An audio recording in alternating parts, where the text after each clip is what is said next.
County in the state of Arizona and in the U.S. Well, Mr. Speaker, we're going to take you on a tour here, and Congress, folks, we're going to take you on a tour. The community roundtable we just did, folks, for the media here was very informative from all perspectives of government to include our citizens. So I'm looking forward to giving you this tour of the border, which is, we're sharing the community in a real way, not a political way. Mr. Speaker, I'll turn it over to you. Well, first of all, thank you for having me here, Sheriff, Mayor. I appreciate the opportunity, and I've brought a number of freshmen here too. This is in Juan Ciscomani's district, but the freshmen that we brought so they could have an understanding of what's going on the border. And in this area, it's a little different. Sheriff, you told the story that a couple of years ago, it was only 5% inside in your jails dealt with what was going on along this border. Right. Now it's 45%. This area here has the largest percentage of getaways. And it's different than any other place in the border. You look at the terrain. But those who are coming across the border are all wearing camouflage. On their feet, they have carpet shoes to make it harder to get.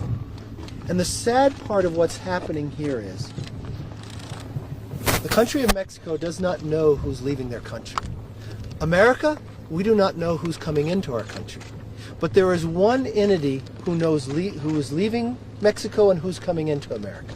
The Sinaloa cartel. Because nobody comes across this border without paying them. Learned a story earlier today of an individual who came up, went through an opening where the wall had not been finished and tried to come across. It wasn't the border agents who were able to stop him. It was the cartel who grabbed him and beat him.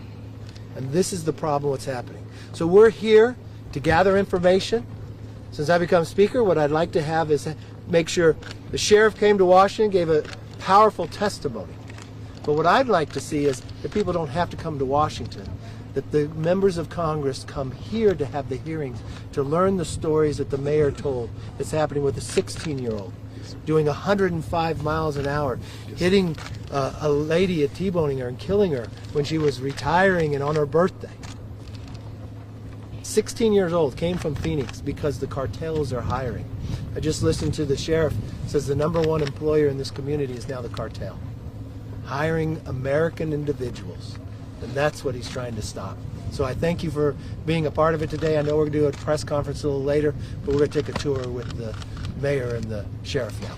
Necesita breves palabras en español solamente sobre esta visita. Esta visita es sumamente importante para el condado, pero para el país también. Tenemos al presidente de la Cámara Baja aquí visitando en su primer visita a la frontera como presidente de la Cámara Baja. He sido en este condado, en nuestro distrito. Eso demuestra la importancia que él le da al tema, pero también la importancia que le da al estado de Arizona y a este condado. El Speaker ha estado en juntas en las que he escuchado del alcalde, del sheriff, del propietario de este lugar, de lo que sucede verdaderamente aquí en la frontera.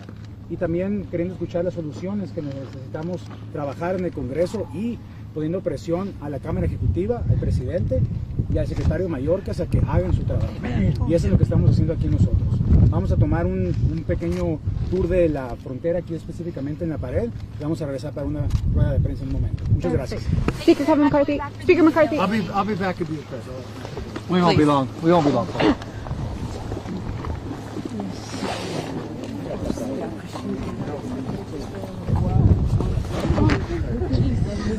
I know, right?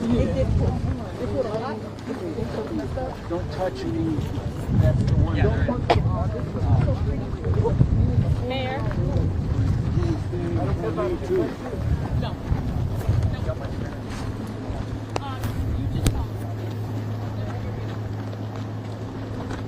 So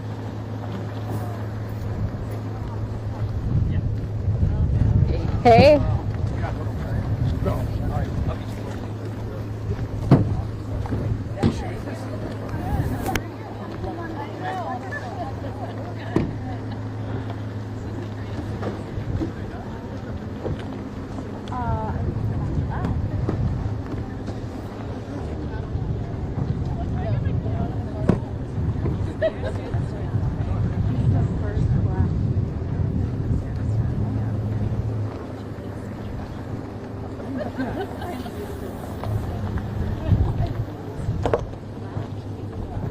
You guys are still live.